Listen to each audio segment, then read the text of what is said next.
We've been doing our digging. We've been crunching the numbers, looking at the trends, factoring injuries, and I think that Tiki and I are ready to make some picks and get some winners. Tiki, you ready to roll? Let's do it. Let's go. Before I ever ran a casino or got myself blown up, Ace Rothstein was a hell of a handicapper. I can tell you that.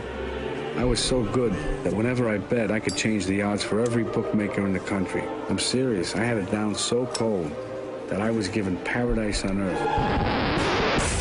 Forget about Vegas and your buddy Joey. We got your winners right here. It's Tiki and Tierney's six-pack of picks. Alrighty, I will get us going as I always do here on the show. Tiki and Tierney, when it comes to the picks, we will try to break the tie, and we'll try to get you some winners here. Get you winners here. First winner, Tiki, I'm going to the Big Ten. I'm reaching in for a little Indiana-Purdue. Oh, we are reaching in far and wide, trying to get these winners today because they're getting tougher now. And I am going with the under in this football game here. The under is the shade below 70. It's 68.5. I think Indiana is, well, listen, I think Indiana's been in a lot of games. I know they've been in a lot of games this year. And Purdue is a little sneaky tough. So I think you get a game where you incorporate some sloppy weather. Most of the bit of deluge here, most of the country. Down in Texas, it's pouring. Middle part of the country been, rainy as well. You go up there to Indiana, the state of Indiana. I think it's going to be a wet track. I think it's going to be a lot of running. I think the scores will be relatively low and few and far between. Give me the under. Book it. Indiana, Purdue, which is 68.5. All right, remember when Georgia Tech was supposed to be good? Granted, you have to have a pretty good memory because this goes back months ago. But what in the world happened to Georgia Tech this year? I mean, really, where do you start? They won their first couple of games, then they lost to Notre Dame, lost to Duke, lost to Carolina, got smashed by Clemson, lost to Pitt, somehow beat Florida State. Then they lost again to Tiki's Virginia team, and, Tiki knows this. I'm not trying to be mean, but, I mean, it's They just are terrible. what they are. Yeah, exactly. They lost to Vatek. They lost to Miami, who's been in complete disrepair and disarray. I mean, Georgia Tech is a disaster. Now, Georgia, they've got some issues of their own, mainly the head coach with Mark Richt, but you look at the number here, Georgia laying 4. It's at Georgia Tech, rivalry game. Sometimes you try to stay clear of this here. I think a good dog team shows up, and I think they bury Georgia Tech. Give me Georgia -4. I do so with great confidence. We move on. The third college game, BYU at Utah State. I like the number. It just jumped off the page, -3. You might want to trim this down, maybe get 2.5 if you're into that sort of thing, and you know what I mean. But for the purpose of this exercise, we cannot trim.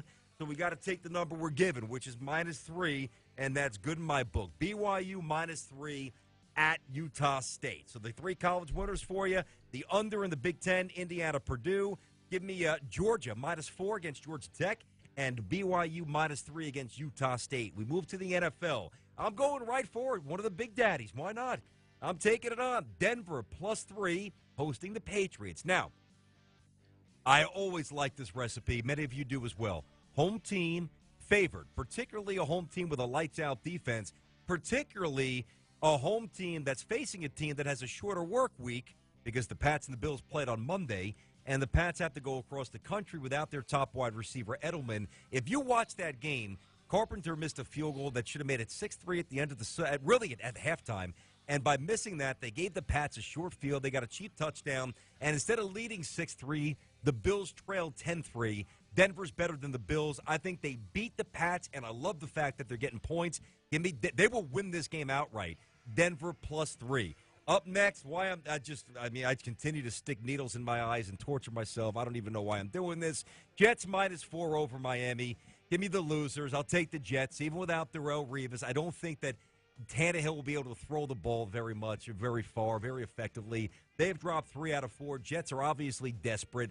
I do think they show up their front 4. They get in Tannehill's grill. Don't think it's a pretty game. Not very confident, but I'm taking the Jets -4. And finally, I'm going to take the over. I think this will be fun here. The over in the Bucks and the Colts, which is 46.5. I almost did that one. Did you really? That one. Yeah, because I know they're both going to score. Yeah, I would think that they will. Jameis Winston coming off a 5-touchdown game. The last time out, he's looked terrific. And although the Eagles have quit on Chip Kelly, so who knows? It's probably somewhere in between. But I like the over there. I'm going to take the over, 46.5. Bucks and the Colts. That's one NFL win. Jets -4 over Miami.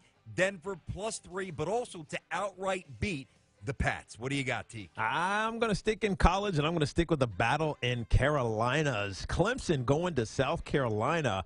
We know what happened with South Carolina after the old ball coach stepped down. They've just been terrible. 4 losses in a row today. And Clemson, sitting at number 1 in the college football playoff rankings, has been balling as of late. Big win over Wake last weekend. Not that it was a big win, but they won over Wake.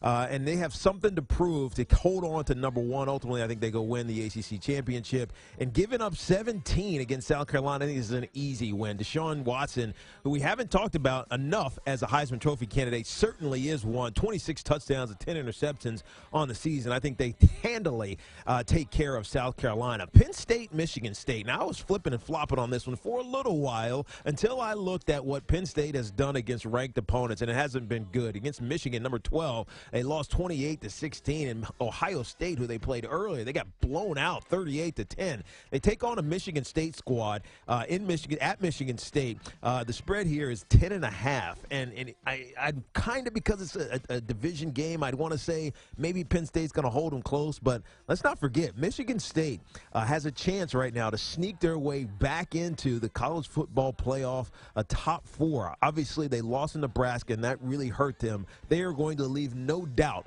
against Penn State this weekend, and I think they win this game by more than 10.5.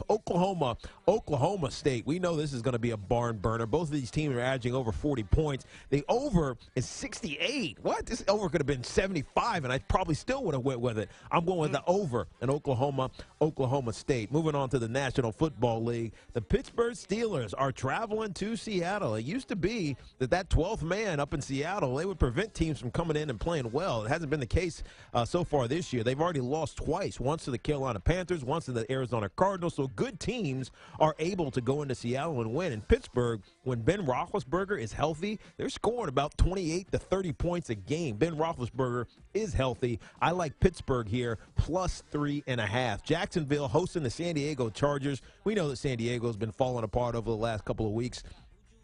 Even Phillip Rivers, who was having a record-breaking early start of the season, didn't play well last week, and I think this team has cashed it in. Jacksonville's given up 4, hosting San Diego, who's got to come across the country. Give me Jacksonville minus 4. Buffalo going to Kansas City. Getting 6 points here. Now, this is a tough one, but we saw Buffalo last week against the New England Patriots, who obviously are the best team in the AFC. They did a lot of different things to try to confuse Tom Brady. And I think Rex may have learned something. You can't sit back and just run on these crazy schemes that don't work. Go after quarterbacks and find a way to disrupt them. I think he continues that trend, and he does it against Kansas City. Now, they may lose, but they're not going to lose by 6. I'm taking Buffalo plus 6. So I got Buffalo plus 6, Jacksonville giving up 4, Pittsburgh plus 3.5, the over in Oklahoma State, Penn State, or Michigan State, I should say, giving up 10.5, and Clemson giving up 17. All right, there it is. We'll get these on Twitter, get them up